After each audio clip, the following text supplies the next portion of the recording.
Good morning, Panther fans. Welcome into Believe in Panthers, a brand new edition of Believe in Panthers here on Believe Podcast Networks, brought to you by the fine folks over at FanDuel. Desmond Johnson from Tobacco Road Sports Radio in the house with the Panthers' all-time leading rusher, Jonathan Stewart, coming off of a thrilling, captivating, insane wildcard game Saturday night at Bank of America Stadium, where the Panthers gave the Rams everything they could handle for 4 quarters.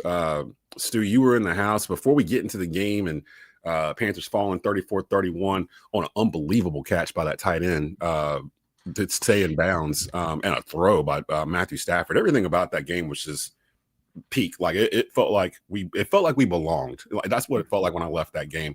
But before we get into that game, I want to talk about the atmosphere. And it started early. I started off my day on YouTube. I ended up following over on YouTube for some reason, and I ended up on Cam Newton's channel where he was doing his pod live.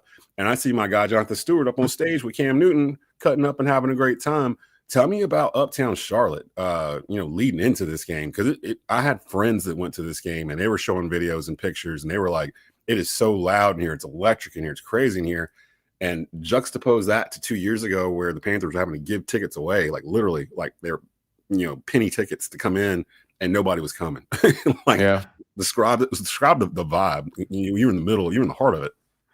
Yeah, I mean, going up to the stadium, going over there to the 4th and 1 location for Cam's podcast. Shout out to Peggy Amari, his co-host, for getting all the guys and the producers, getting all the guys there. It was me, Joe Webb, Thomas Davis, Luke Kuechly, and just kind of giving Cam the stage for a good comeback. I think that was a huge piece to this weekend. Establishing the new and paying homage to the old. We got this, getting into the stadium, there was people everywhere. I didn't see a lot of Rams jerseys. Throughout the course of a regular season game, you'll see a pretty good amount of supporters from other squads. And so obviously the house was packed. The bank was back. Everything that you want out of a playoff experience, you got that and then some. And when I say then some, I mean you get Musa Muhammad, you get Jake Delhomme, you get Steve Smith, you get the Panther greats in the building. You got Captain Munderland on the sideline, myself, Mike Tolbert, Trey Boston, Luke Kuechly's calling the game, Greg from the radio booth. Jake Delhome's calling the radio from the booth. I got to call a little bit of the third quarter of that game. And then you get Greg Olsen, calling the game. It was a Panther. It was all Panthers. It was overload. It was almost a sensory overload for a Panther fan. Like, it was just like, I can't, I can't process this. Too much going on.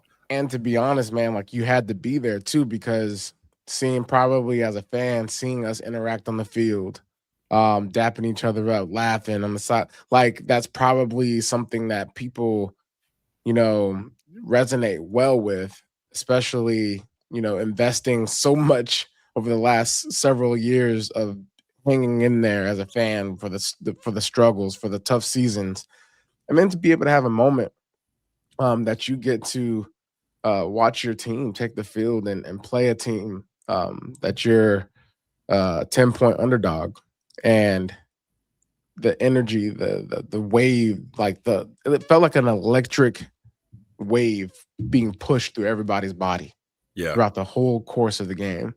I got the chance to talk to some of the players on the field, and like, man, this atmosphere is crazy right now. Like, playoffs is just different. And this was before the game. So being out there during the game, a nighttime game, lights are on. During the halftime, they had this like light show that people were talking about that they really enjoyed. And it's just an opportunity for the organization to connect with their fans on a different level, meaningful football, where everybody is watching you and no one else. And that's what's special about the playoffs. You get to make a name for yourself, and you're creating fans, man. I saw a lot of young kids. Saw the legacy, being, you know, introduced to this game in a good standing. A lot of times, people, if you're Cleveland Browns, if you're, old time Bills fan, you've gone through generations where your NFL team just stinks it up. Mhm. And you think about it, for the last 8 or so years, the Carolina Panthers kind of have been in this gloomy state of, oh yeah, I like football, I guess. It's almost like But they were treading water or drowning. It was one of the two for like 7 and or 8 so years. They this were was never a pivotal smooth. moment for the kids that were born in 2018 and haven't seen, a successful football season to cheer for. Now you're probably 7 or 8 years old and you're saying to yourself, wow, I love JC Horn. I love Bryce Young. I love, Christian Roseboom. I love Merrick. I love Chuba Hubbard, Rico Dowdle, T-Mac. These are my favorite players, right? So you're starting to get that type of development here in the states of the Carolinas, where people are feeling proud about their team. Yeah, that proud of my team. That's probably the best way to describe my thoughts watching it from home. And again, you could feel the electricity through the TV. And I'm so happy. I knew Fox was going to do it. I knew that Fox was going to show Cam beating the drum to start the game off. But the fact that they showed everything. They showed him in the tunnel. They showed him up on the screen, the crowd getting louder and louder. He comes out, does his thing. They even showed a little bit after he was done, and you guys all dapping him up on the field.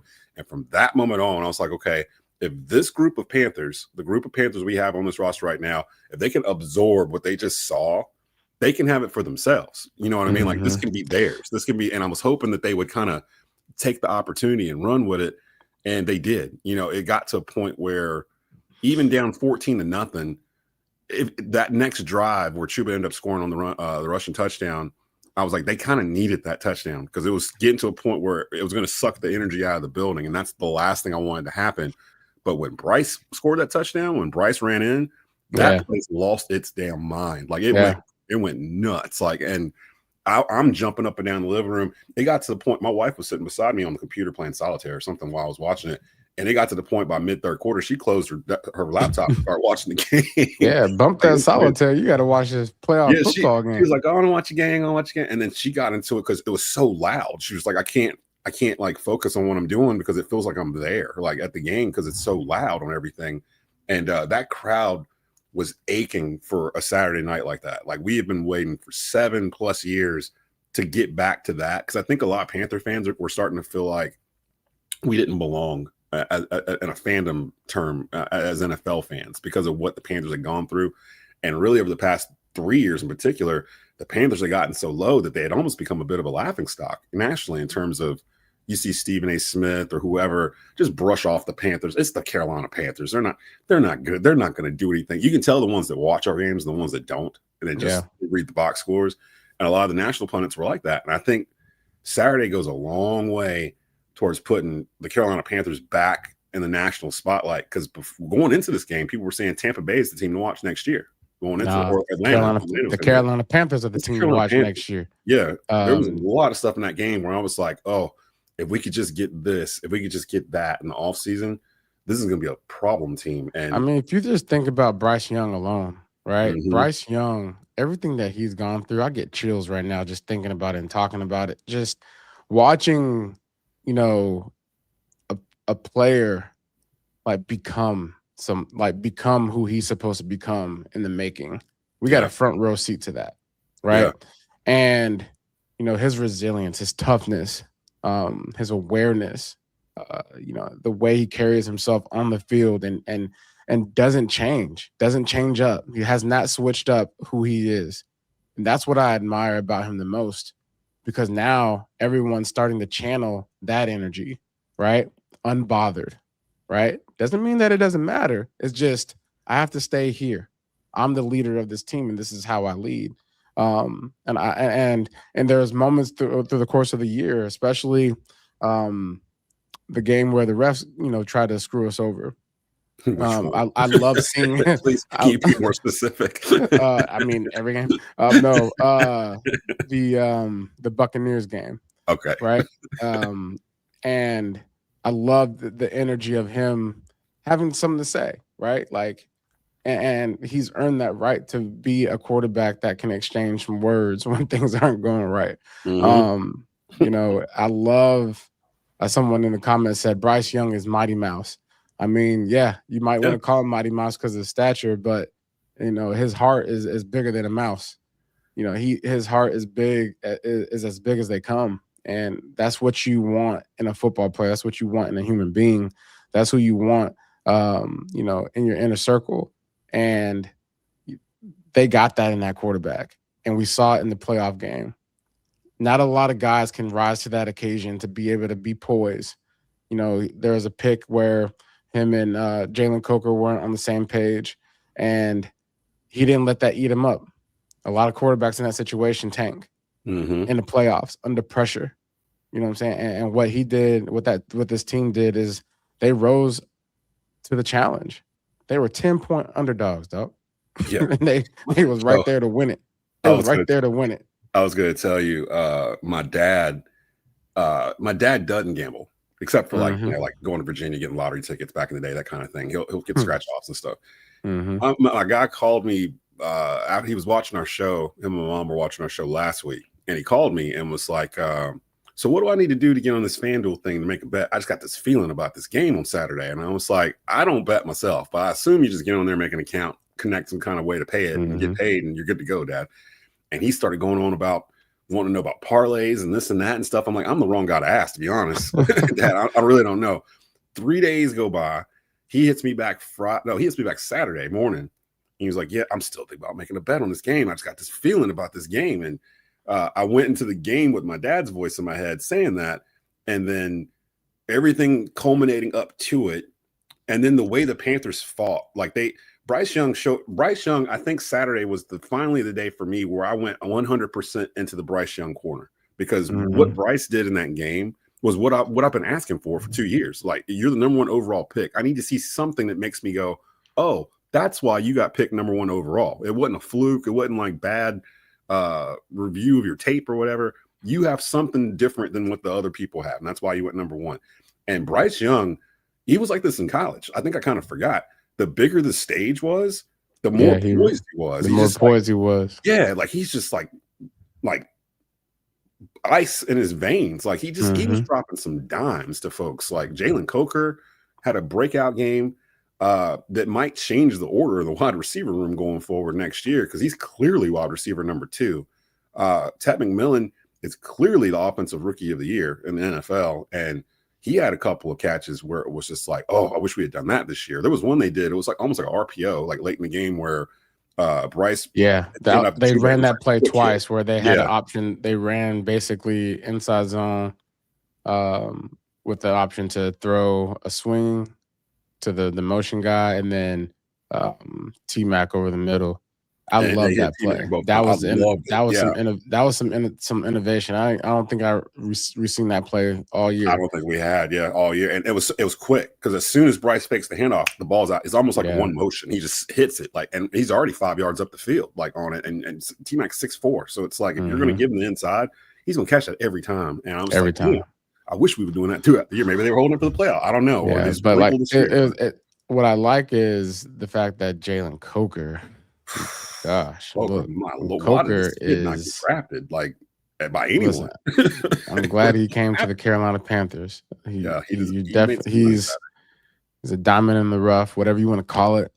That man balled out, 9 catches for 134 yards. But the yak is what's impressive. Yep. Catch that ball and get busy, man. Like go ahead, touchdown. Because those are what you call making plays, making catches that are contested. That's making a play. But making a routine catch and taking off on them boys, that's what's called making a play. He had them looking for him by the end of the game. They were looking for Jalen Coker. Like, yeah, where are you at? Hey, yeah, make sure you guard him. On him. Kind of the way I was yelling, can someone please cover Puka Nacua the whole first quarter? I was like, is there anyone that's going to like realize Puka Nacua is running around terrorizing the zone defense or whatever? And I did see, because I've seen, and it's my open mailbag, by the way. So if you're seeing this on YouTube live, that's the reason why I wanted to do it live this morning. You can ask the questions in the comments and I'll get to them in a second. And we will ask Mr. Stewart some of these questions, because some of them have to do with personnel and some other things over there. But yeah, I just felt like a lot of people were putting the defense down, and Ejiro at the end of that game. I did not like that we went to prevent in that situation. We should just stay what we were doing. But to be honest, that's kind of what we were doing all game. That zone defense they were playing in the secondary, they were kind of playing off of the receivers. It's just noticeable because in that last drive, the secondary was 8-9 yards off of the wide receivers, and Stafford. Matt Stafford's the wrong quarterback to do that to. He's just going to get you all the way down the field and then get an opportunity to take a shot. And that's exactly what he did. 7 yards, 8 yards, 9 yards, 7 yards, over the top, boom. And that catch, I can't remember the wide receiver or the tight end's name. He did something earlier in the game, and then the way he caught it, turned around, kept both feet in bounds, and got to the pylon. I left the game like, I can't even be mad. Like, be mad at that. That's a football play. That was a beautiful football play by a Hall of Fame quarterback that people thought it was the MVP of the league, like of this season. He might very well still be. And for him to hit that with like 38 seconds left in the game or something like that, to get the Rams out of Charlotte, because they were running the risk of going home and not having no place to go next week. Like, it was getting to a point where the Rams were looking nervous. Like, they were kind of on their heels a bit. And I saw they ran that same play earlier in the game, and I think they just kind of, that's what McVay is so good at. He's so good at, finding, moments where he can get back to a play, right? They ran that same play where Puka ran a wrap, basically kind of like a little post, dig route, and they hit Puka early. And then they come around and in the game and they see the same matchup and they ran the same exact play. And they just basically hit the wheel route to their tight end. And it's the tight end's name was it was Colby Parkinson. Yeah. And you hit Parkinson with Merrick in coverage. And what Stafford did a good job of was giving that pump fake to the route that he hit earlier with Puka. He pump faked him, or at least with his eyes, and then he hit the wheel route. Like, it wasn't anything spectacular. It was just a spectacular play that was made by that tight end. In that situation at that time of the game, like, it was the game winner, and it didn't leave enough time for the Panthers. Because what they did was they put, they matched Merrick one-on-one with the tight end. And I think the young DB that was in the game connected to Puka because J.C. Horn went out of the game. And so they saw an opportunity to basically, find a mismatch of some sort, given this part of the game. And they capitalized, man. That's what McVay is really good at. Puka was lined up at running back early in the game. That touchdown he caught, he was in the backfield at running back. What you gonna do about that? Like, pray. You got this. You got this all-pro receiver, God's gift to football, lined up in the backfield, and you don't know if he's gonna run it or not. Like, you don't know what he's doing. He comes out of the backfield, and that's an automatic mismatch because now, if you're a running back position, who's covering you, Desmond? Probably a linebacker. Yeah. Automatic mismatch. What he's really good at is finding those mismatches throughout the course of the game. And our linebacker core was banged up. Like, we came in on fumes at linebacker. So, and Stafford took advantage of that because most of his pros were in the middle of the field where it was open. And I saw people complaining about the zone and the defense and stuff. You got to take some things into account. That last drive in particular, J.C. Horn wasn't out there. He got hurt beforehand, actually on a weird play where three Panthers kind of ran into each other. And you got to remember, J.C. Horn was out with a concussion like a month or so ago. So they're going to take precaution with that. And he was in the tent check for that while it was going on. because you don't want 2 concussions in the same calendar year. Like that's something health wise you just do not want to have. So I don't know if him not being out there was what caused them to do that, because they were kind of doing that all game anyway.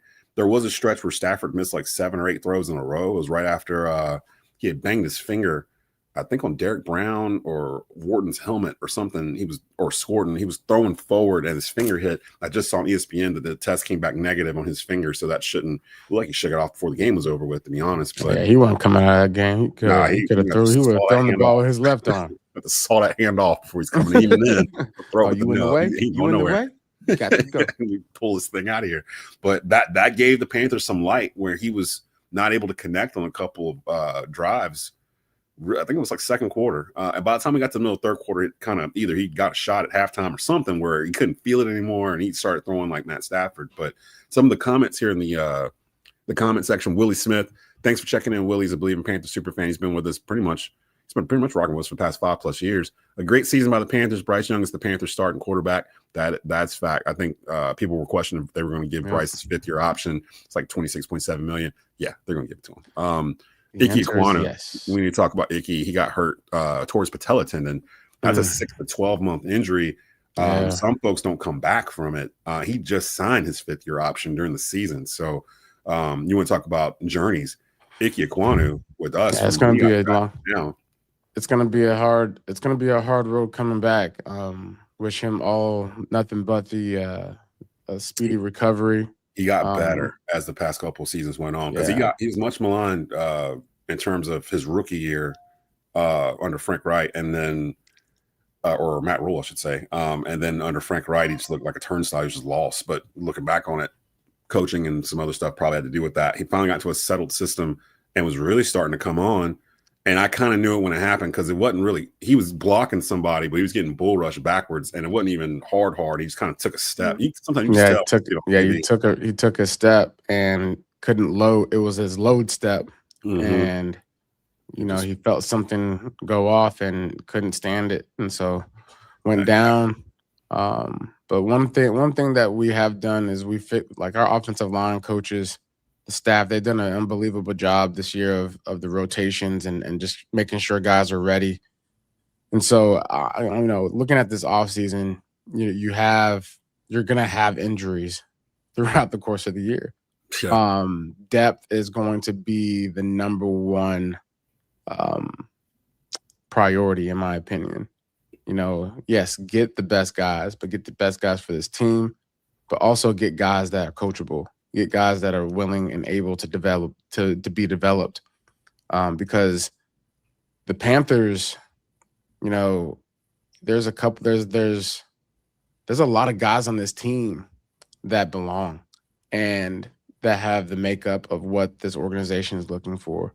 So if you just go out in this offseason and you match that energy with the guys that you're bringing in, the Carolina Panthers are going to be well on their way. And they're going to be the team to watch. They are the ones that are defending the NFC South. So if you're questioning who to watch next year, the champs. But what you mean? Like us, like we're the best NFC champs. And think about. I want the Panther fans to think about this on this Monday. Think of all the NFL players that are going to be impending free agents that watched that game, that heard that crowd, that saw the atmosphere in Charlotte.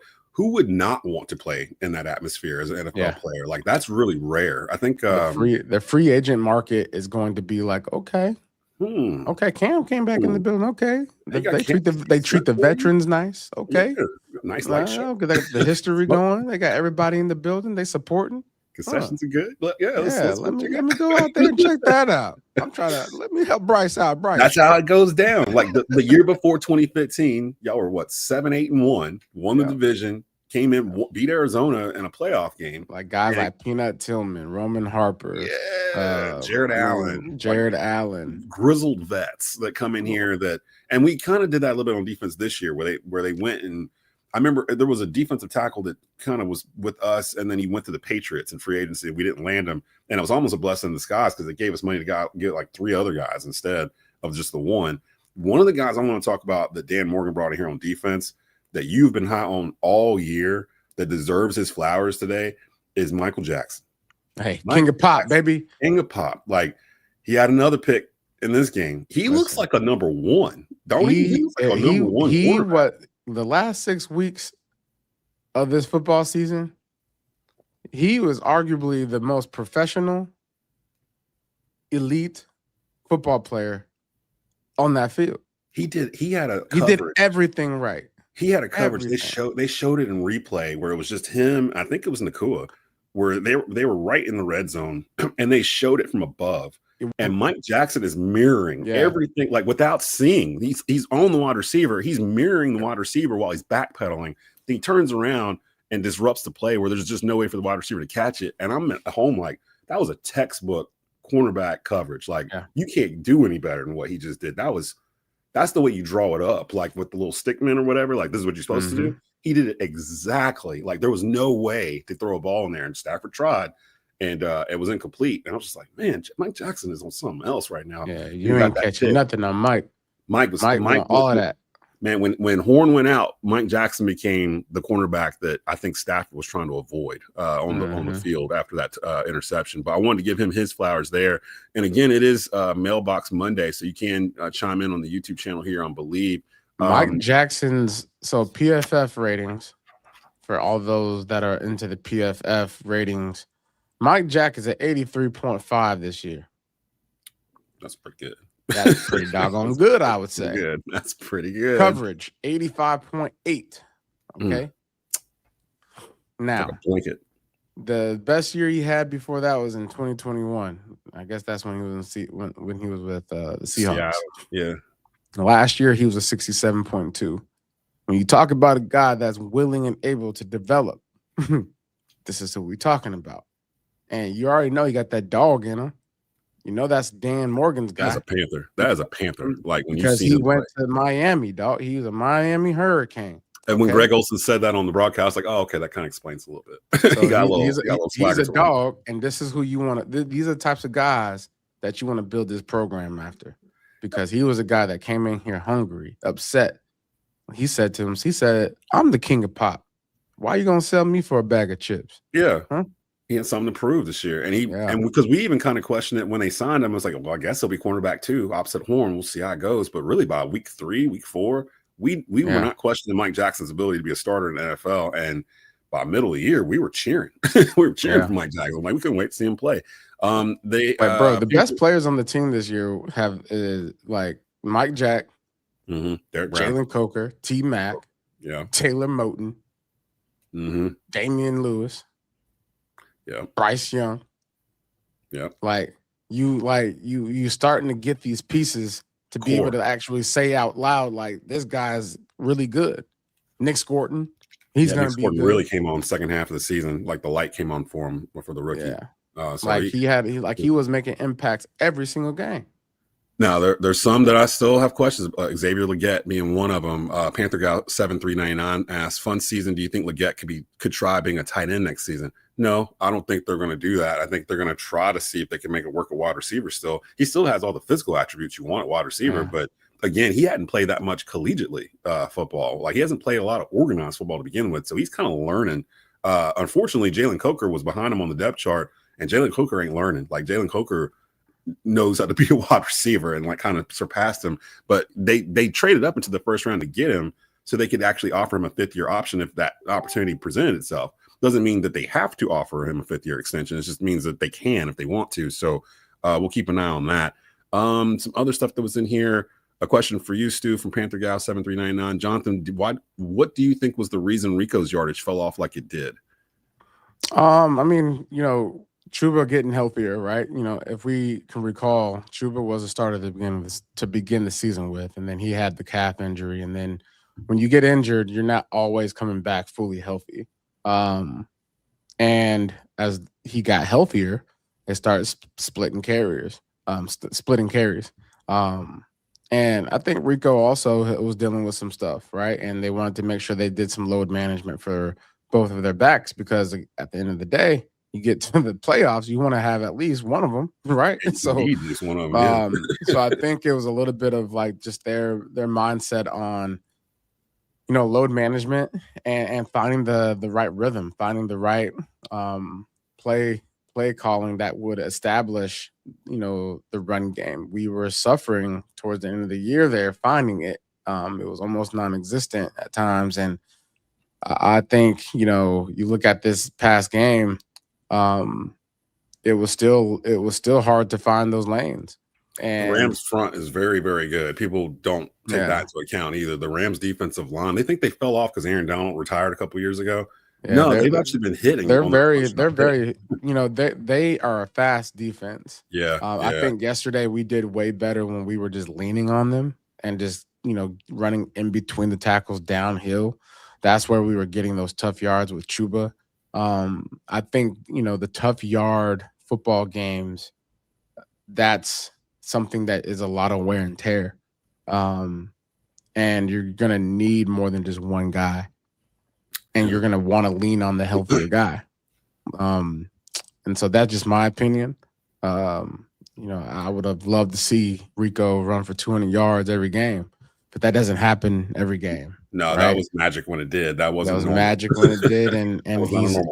But we know what he's capable of, and he knows what he's capable of, and he just got an opportunity to showcase that to the whole entire world. I think Chuba is the workhorse, and I think Rico was a spark plug. I think, that's what we got out of them this year.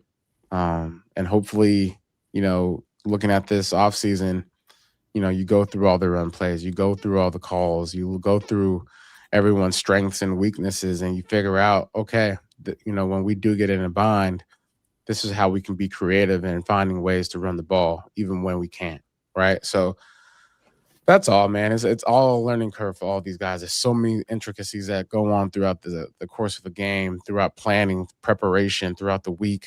And you get to the game and you want to do all the things that you talked about doing. And then once the defense starts showing you something different, it kind of puts you on your heels. And then now you're called to adapt in situations, but also stay true to who you are. It's a very tough task, especially as you're in the mode of figuring that out. But again, when we talked about the RPO stuff, I think RPO is something that can be that difference maker in the sense of, okay, we're in a bind, we need to play, right? And then we get the tempo stuff going when we do catch a defense on their heels, right? And then it's all about finding the flow of the game, because there's times for tempo and there's time to slow it down, right? So that way you can get your bearings, so that way you can actually get the right read, get them in the right coverage, get them to show their hand and sim pressures, right? Blitzes.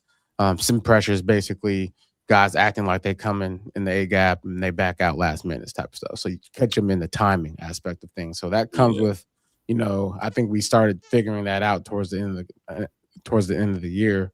But I think Rico and Chuba are great running backs, and I think both of them, if they were on two separate teams, they'd be starters, right? Yeah, I think that's what's going to happen next year, because Rico kind of he had some comments at the end of the game that kind of people latched onto, that he's probably going to look for an option where he can be the number one running back, which is totally fine. He knew that kind of coming in on a 1-year deal, that it was probably going to be a rental type situation. I keep seeing people bring up Jonathan Brooks, the second round running back in the draft from Texas last year.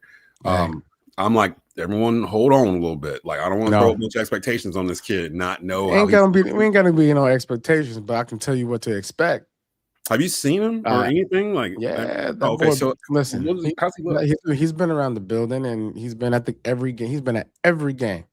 And my man has been doing nothing but getting healthy, getting stronger, getting the knowledge of the game. Think about Aaron Rodgers sitting behind Brett Favre all that time, just hanging out, learning the game, ins and outs, the business. And Chuba this year, I'm looking at Jonathan Brooks just like that. I'm hoping he comes out gangbusters. Like, I mean, because honestly, there's a debate. He could have been the best running back coming out of that draft, and we got him in the second round. We saw the glimpse. I saw what I need to see last year. In that little bit of time. Yeah. I was like, ooh, that boy is different. Yeah, and we wouldn't even have Rico here. Rico would never even sign here if Brooks hadn't got hurt again. So people got to remember that too, going into it. It's well, before I go back into the mailbag, let me do this real quick from ZipRecruiter. Let ZipRecruiter help you find the best people for all of your roles. 4 out of 5 employers who post on ZipRecruiter get a quality candidate within the first day. See for yourself. Just go to this exclusive web address right now to try ZipRecruiter for free. ZipRecruiter.com/audio. Again, that's ZipRecruiter.com/audio. ZipRecruiter, the smartest way to hire. ZipRecruiter joining us here for a few weeks here on Believe. Jonathan Stewart here with me as we chop up kind of end of the year. We'll do an end of the year kind of grade analysis or something when we come back on again, but we're still kind of just soaking in the moment of Saturday.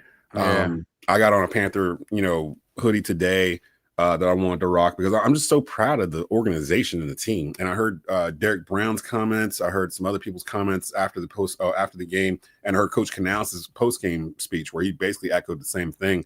This team persevered and went through a lot. People forget they lost 3 of their last 4 games, and they backed into the playoffs. No one expected them to show up in this game, and they could have just threw in the towel at 14-0 in the first quarter early, because we've seen them kind of do that this year, where they got down really bad early, never figured it out, and just waited until the end of the game so they could leave. They didn't do that. They really played behind Bryce Young. Like, Bryce Young really 3 and out. Don't worry about it. We got him next time. Come back out there, nice little drive. Like, they figured it out. Bryce figured it out.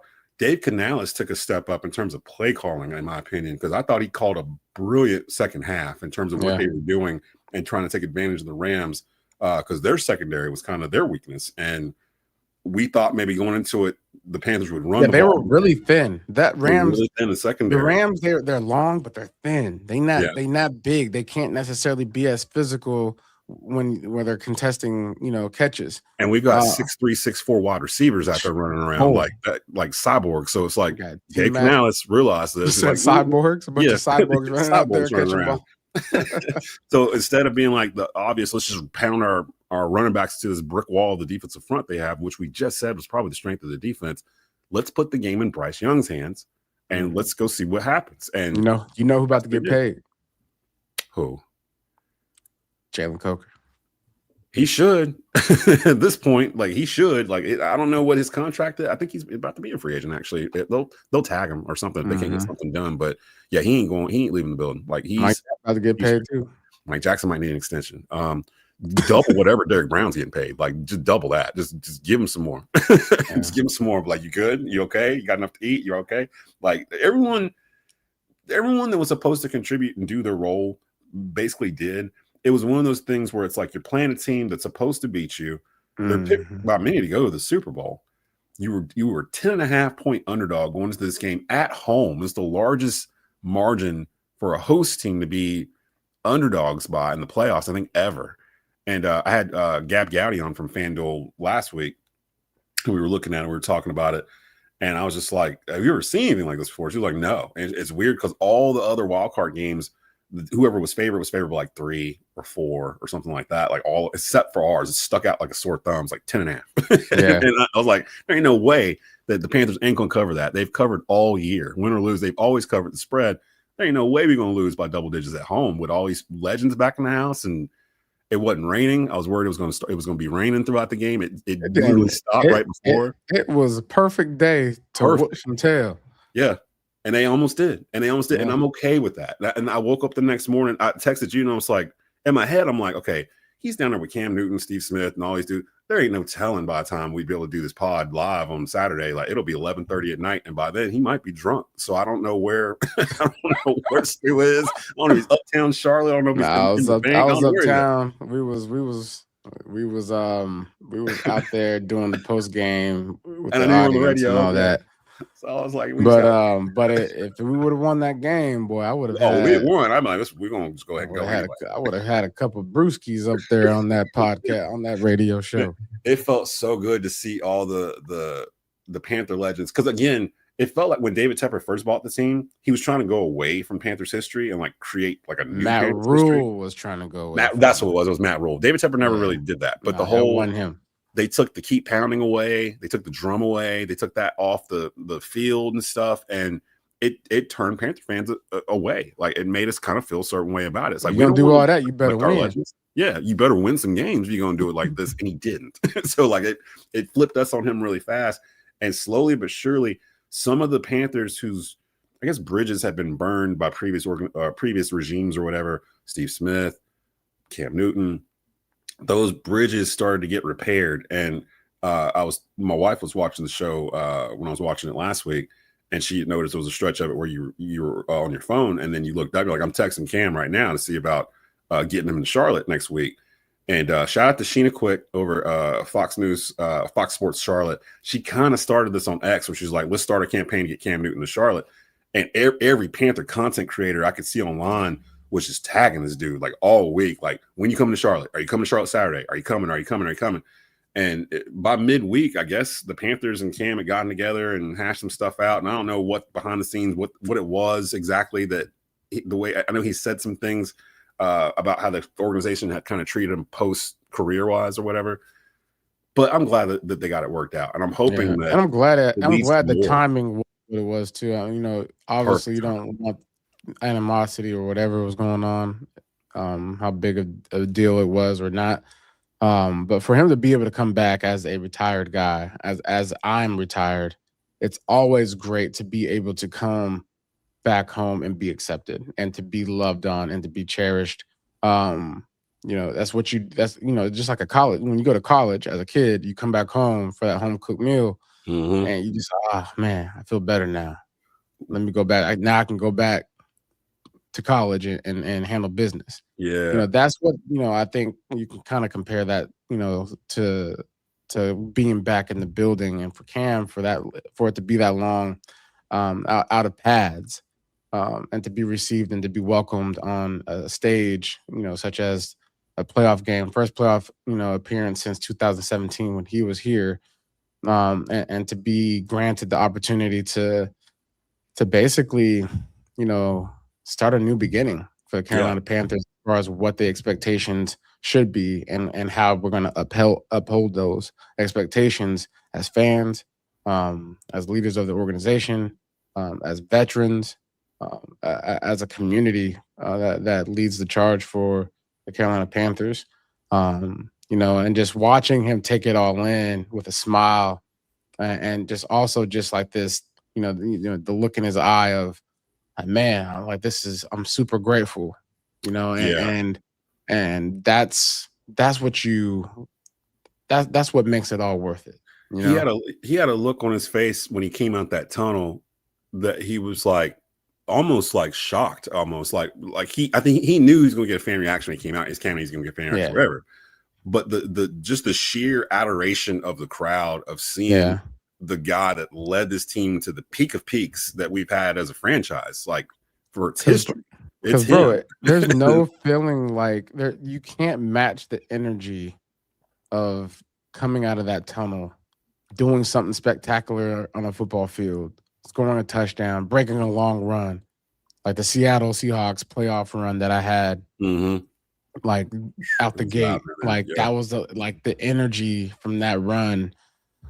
You can't match that. You can't go and just recreate that next week. You can't just say, "Oh, Amazon, let me buy the energy from from the Seahawks game. Let me buy the energy from when I come out of the tunnel as Cam Newton." And just feel that energy. You can't make that up. And so for him, it's been a while since he's had that.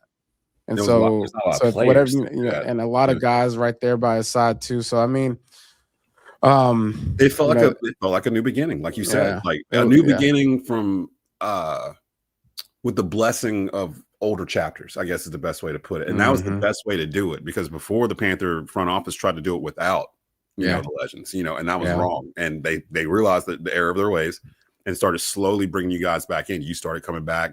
Thomas Davis started coming back around. Trey Boston started coming back around. Like, all these guys that are still kind of around and in the area started coming back around. And that, I think the younger Panther players, they're on this team. They said it on the broad. T-Mac was probably 9 years old in 2015. We were dabbing and doing all that stuff. And he did a little dab after our first down. I thought was pretty cool. Yeah, so like they get it, and I think it's going to help them to have guys like you around as they grow. Because again, we weren't supposed to be here, y'all. Like we're every way possible for us to miss the playoffs, we tried. We tried to not get into these playoffs. Really, everybody in the division did, except for the Falcons. And the Falcons like, no, we believe in y'all. We want to go. Go do it. We want to go. We'll let y'all go in our place. So, I mean, it felt like the beginning of something that I haven't felt since 2014, to be honest. Like watching you guys in 2014, when y'all won that playoff game against Arizona, it was like, okay, I don't know how far this is going to go because we really technically ain't supposed to be here. We ain't really supposed to be we're playing with house money right now. Yeah, we here. So we're going to have fun at this party until they kick us out. It felt like that Saturday. Like, we ain't supposed to be here. No one expects us to be here. They put this game on first. So they think it's the worst wild card matchup of the whole weekend. Mm-hmm. And then we gave them probably the best game. Now, we'll get over to around the league here in just a second because there was a couple games that went down. That Buffalo-Jacksonville game is probably number 2. It's probably right there. Or Niners-Eagles last night. Like all these games, we've been talking about it all year, Stu, where we didn't trust anybody. I think we kind of collectively decided we trust the 49ers. And I don't know how they're doing this. They lost George Kittle. They lost George Kittle Saturday. Shanahan. He is my coach of the year. He is my coach of the year, Kyle Shanahan. If you take into account how many players they don't have, they weren't just like they got. They're talking about that. They buy some kind of like electrical plant that they blaming all the injuries on. It's something to be said, man. If that's the case, they need to look at that, man. Y'all got to move. Y'all got to move locations. Yeah, you can't be beside some like. You can't move that electrical plant. I can tell you that. It's gonna cost you a lot of money. The Eagles the Eagles lost to the 49ers, so there will not be a repeat Super Bowl champion. They lost 23-19. But I don't know what's going on with Philadelphia, boy. That Jalen Hurts, it feels like if he's not allowed to like run, like RPO style run all day, he's a completely different quarterback. Like he can't seem to. You can't put the team on his back and throw, even though you just paid him as if he can. And the 49ers, I don't want to ever again hear somebody talk about how they're not winning games because their team's got so many injuries. And that includes us because the 49ers are doing this with smoke and mirrors. Like George Kittle torn Achilles in the first half. The only thing they really have is Christian McCaffrey. Now, Christian McCaffrey is a lot. He's still a lot. You know what I think, man? Organizations, do you have a coach that you respect? That's the question. Yeah. Do you have a coach that you respect enough that you can be an all-star player, all-pro player, and you ain't giving no bad vibes in media when it comes to that team, to your team? You look at the 49ers, ain't nobody giving bad vibes to the media over there, right? Mm-hmm. You look at the Bills, ain't nobody giving bad vibes over there either. Mm-mm.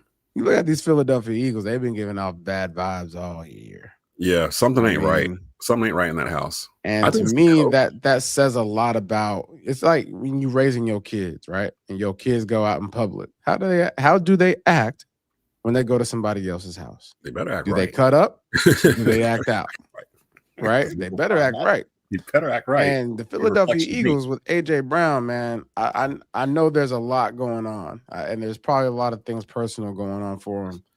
So I won't be too hard. But, like, you got to make sure you reel that in if you're a coach. Like, somebody said, y'all see the coach and A.J. Brown get into it in the comments? Yeah, A.J. Brown had some drops, right?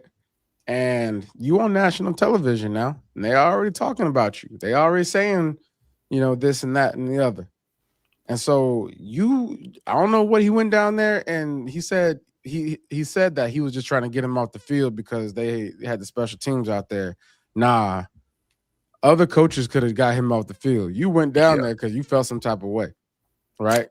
There's something. Sirianni and Brown got something. I would not be surprised if AJ Brown is not a Philadelphia Eagle next year if they move on to something else, because something's going on there. Somebody asked and tread lightly bringing them in somewhere else, because that to me is like, hey, you can be the best football player like in the league, but are you the best football player for these teams?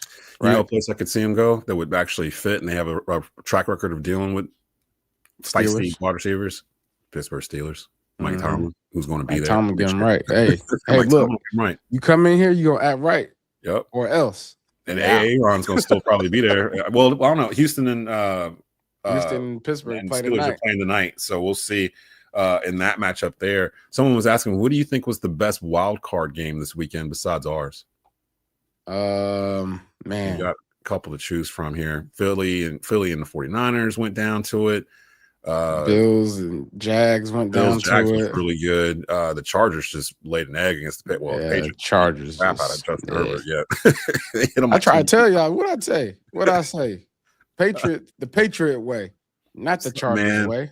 Ain't no charged up. They ain't got no charges no more. Please don't let they running on straight. Running on fossil fuels. We had a little vacation where the Patriots weren't really in the conversation about getting to the Super Bowl. I liked it. I don't want the Patriots in the Super Bowl. I don't like the Patriots. The Patriots. It's going to be the Patriots or the Bills. We said the Bills back in August on this show. The Bills were going to be our AFC representative. I can't remember who we said for the NFC. I think we might have said Philly. No, we might have said San Francisco actually. Yeah, 49ers and Philly. We got to go back and look. Yeah, I got to go dig it up and see what it was. But I do distinctly remember because we said Bills Ravens in the AFC Championship game. Them Bears, the Bears defense. I try to tell y'all, they'll give you an inch, but they're gonna get them. They're gonna get them turnovers. Okay, and so turnovers in the playoffs are detrimental. They're detrimental to a winning program. I can't even talk bad about Caleb Williams anymore. He's proven that, like I just said, if you're the number one overall pick, you need to show me something that tells me you're the number one overall pick. He's done that. Like I can't even say anything bad about the dude. I can't wait to see what CJ Stroud do tonight in Houston. Now, Pittsburgh's defense is like the highest paid defense in the league, but they have not really shown it. But are they paying dividends? What do you think? Aaron Rodgers hasn't really had a good playoff game in like 10 years. So this is a chance for Aaron Rodgers to kind of show up too. Honestly, if I had to pick besides ours, I listened to the Bills Jaguars game on the radio for most of the day on Sirius XM because I was out in the car. Shout out to Shaq Thompson with that. That pick that he had. Hey, they went cover 2, and he just sat back there and said, "Hey, Trevor, where you going?" Gotcha. My first thought, damn, we could have used that in Carolina this year. Bro, we would have had Shaq. Listen, if we would have had Shaq Thompson this year, oh my God, we might still be playing. We at least got 10 wins. Yeah, we probably 10-7, clinched that Tampa game. And I get it. I understood why they moved on when they did. Shaq had a couple of injuries back-to-back years, and of course he's going to go to Buffalo. Of course he's going to go to Panthers. No, why not? Yeah, so he's going to go up there. And I left the game Saturday thinking too, and we'll get more into needs in the offseason here later on, but middle linebacker has to be top priority for Dan Morgan. And somebody in the comments was saying the problem is because we won the division, we'll be picking in the 20s in the first round. And in my mind, I'm like, cool, that's probably right around where we want to pick anyway. I think they already said what our pick was. I think we in the teens. Should be probably mid to high teens if we're a division winner. It's got to be at least, I think we are 19th overall for the 26th. Plus, with Dan Morgan at the helm, that dude's not scared to trade up if he sees somebody he likes. He's already proven that. Like, if this is my thing. I ain't really worried about the first round draft picks. I'm leaning in on the later rounds. That's where I am. They got to go defense this year. Like, if they're going to retain Ejiro Evero, and apparently he signed an extension in the middle of the year, and we didn't know about it, so he's on until 2027. So everybody can stop with the whole. I take that back. He does have interviews for head coaching vacancies with the Raiders and somebody else. Atlanta. So Atlanta interview him in Las Vegas. So if he takes a head coaching job, then he might move on. But Ejiro Evero, everybody chill out on Ejiro Evero being up out of here. Yeah, y'all don't know what y'all have until y'all lose it. Period. And then they don't know nothing until they don't have it. Y'all ran Sam Darnold out of here. Y'all ran Baker Mayfield out of here, and now look at him. Yeah, it's just like you got to be patient. You're talking about you're hungry, but you don't want you. If I gave you a cheeseburger, and you saying I'm starving, and you say, "Nah, I don't want to eat the cheeseburger," then you're not starving. You ain't starving.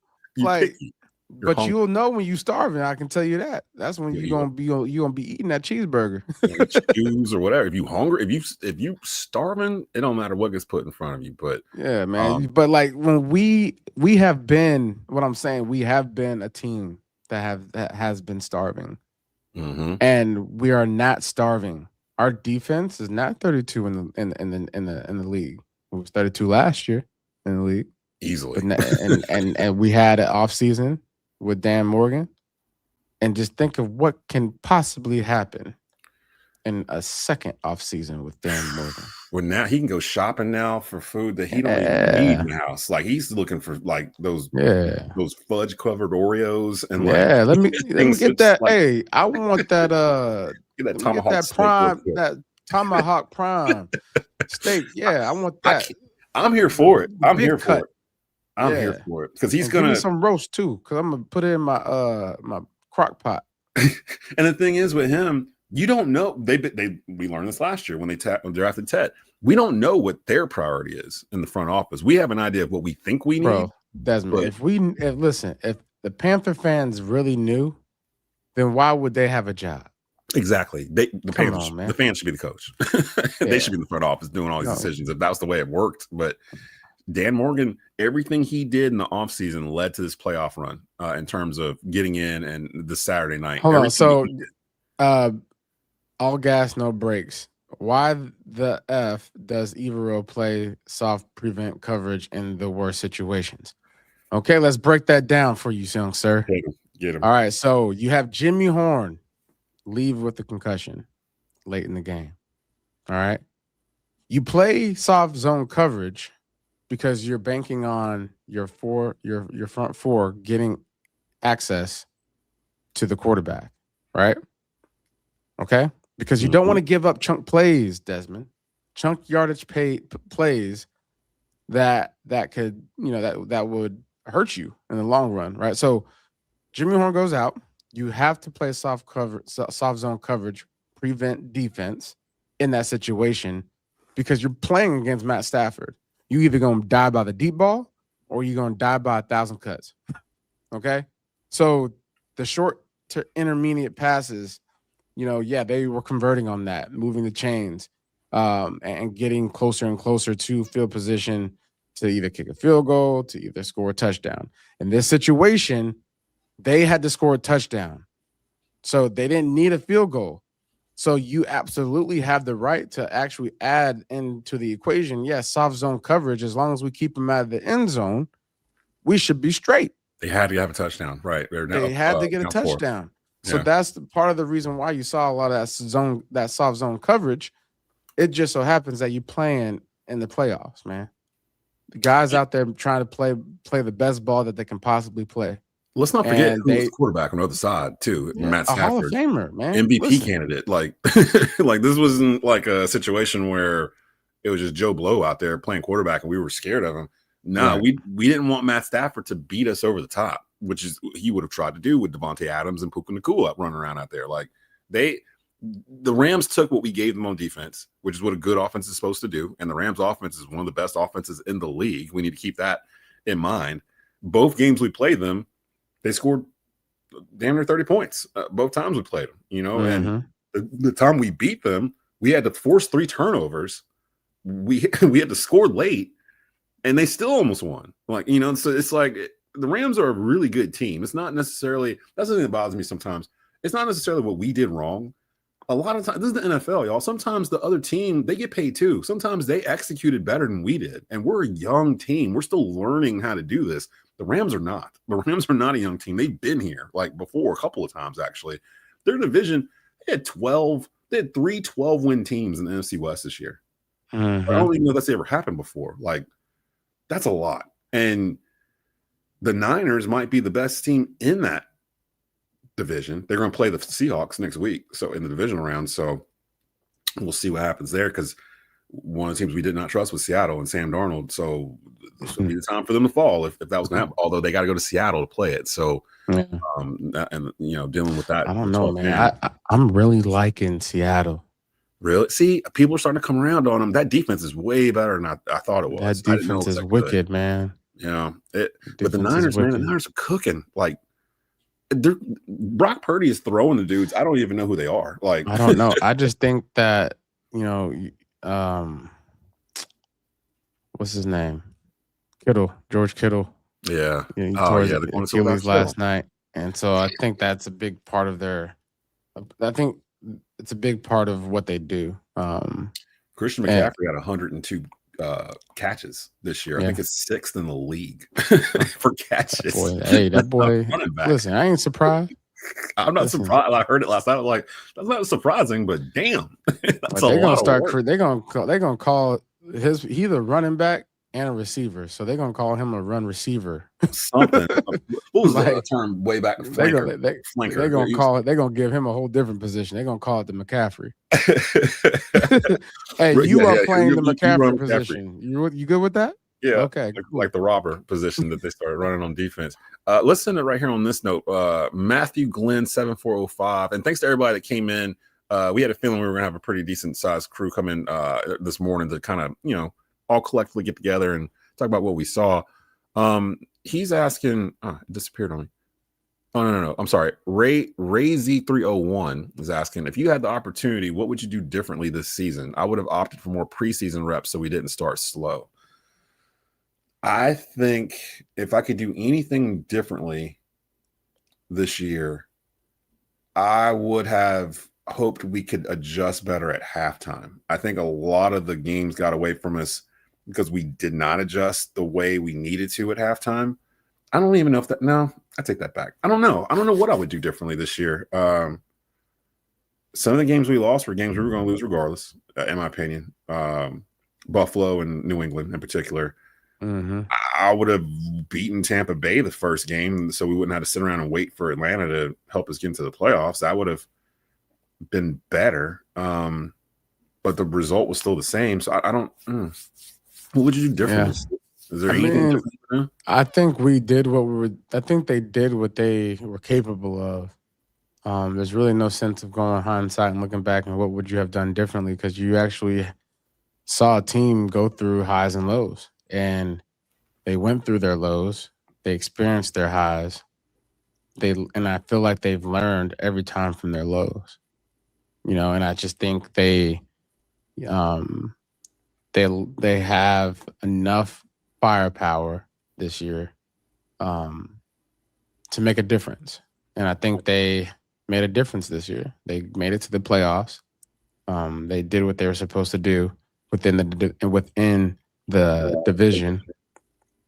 And you got an off season to basically make sure that you fix what you find the missing pieces. And we'll get a little bit more in depth in that as we actually digest, what this roster looks like and what it can look like and what worked this year for the teams that were successful, and strengths and weaknesses and whatnot. I mean, you just got to answer. You got to find the answers. But I honestly think, the way this defense played this year gave us a chance. The way our running game came along midway through the season gave us a familiarity of what football looks like. And I think the coaching staff in year 2, they're starting to find a little bit of groove. So next year, year 3, I think we're well ahead of schedule. I think we're way ahead of schedule. Yeah, that's what I'm looking forward to. I think people weren't really expecting this. I think you've been watching this and listening to this podcast, and you would have heard us earlier in the year, saying, "Oh, the Panthers are going to be this, the Panthers are going to be that," but it was also like it was led and it was supported by, "Hey, this is why we got these players in the building." I mean, I remember Christian Roseboom, right? We picked him up. I was like, that's going to be a difference maker for us for this year, right? And he was in a lot of ways, tackling machine, especially when Trevin was at the dot, right? Yeah. I think you're starting to figure out, okay, that's what, that worked in these situations. It was a little bit of struggle in these situations. So now we can go into the offseason and kind of, find those matches. I think about, the offensive line and how they were able to, and how capable they were of rising to the challenge of all the different rotations. Okay, so the strengths and weaknesses in that department. Quarterback, you're straight. Receivers, okay. Jalen Coker, no question. T-Mac, no question. Good All right, stuff. what other questions that there is, let's address that right in the offseason. Defensive side of the ball. All right, pass rush. Get to the quarterback every time you're around him and get him on the ground. Yeah. Like we were around the quarterback a lot this year, just never really got him down when we were supposed to. You know, I think Evero does a good job of sending blitzes. Like he sends it. It's just we got to get there, right? So I think there's technique in that. There's, you know, I think the younger guys in the secondary, you know, they show their hand a little bit too soon when we are in those situations where we're sending pressure. And so that's a learning curve for them, like being in the game and then like, oh, I get to get to the quarterback, and you get kind of antsy, and you playing Matt Stafford and you sitting there jumping. He's like, all right, they're coming. Let's audible out of this. Yeah. No worries. No. Yeah. So there's a little bit of a learning curve there. And that's where you have coaches that can develop these young guys to be incredible players. So there's a lot to look forward to. And I'm not really, you know, trying to change much about what happened, because I think that's what makes you unique and who you are. They needed this season to kind of get to next season for what we hope will be a magical season. The divisional round is for the most part set. Again, we won't be back until next week, so we'll get you ready for conference championship weekend. But on the 17th of January, which is Saturday, you've got the 1 seed Denver Broncos taking on the 6 seed Buffalo Bills. The Bills are favored by 1.5 in that matchup already, and that's in Denver with the 1 seed. The 1 seeds both play on Saturday. The 1 seed Seattle Seahawks take on the 6 seed 49ers. Right now, Seattle's a 7.5 point favorite in that one. That seems kind of high. On defense, because they defense. Yeah. Well, all it can be a 17-3 game. Keep in mind the 49ers are trying to do what Miami's going to do next Monday and actually play for a championship in their home stadium in Super Bowl 60 in Santa Clara. The 2 seed Patriots will play on Saturday or Sunday, January 18th, against the winner of Steelers Texans. That's tonight on ESPN and ABC. And then the 2 seed Chicago Bears take on the 5 seed LA Rams on Sunday. The Rams are a 3.5 point favorite. So you can head over to FanDuel and place your bets on those matchups for next week. Again, we'll be back next week. Maybe have a guest with us to help us preview conference championship weekend out of these teams. I have no idea who's going to win on any of these.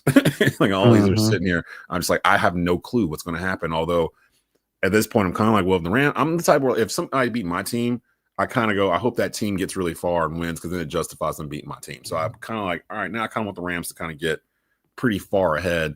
But it feels like an NFC West party over on the NFC side. So we're gonna stop it right there. Shout out to everybody that came in for the live version of this today. Shout out to Lindsay and everybody over at Believe. All gas, no breaks, 919. I'll end it with him. He says, Stewie, I'm from Raleigh, North Carolina. You're a legend up here in our eyes, bro. I take anything you say to be highly respected and qualified to say so. And shout out to Dez for covering the team. I've been a fan for going on 31 years now. That was where I was going to end it with.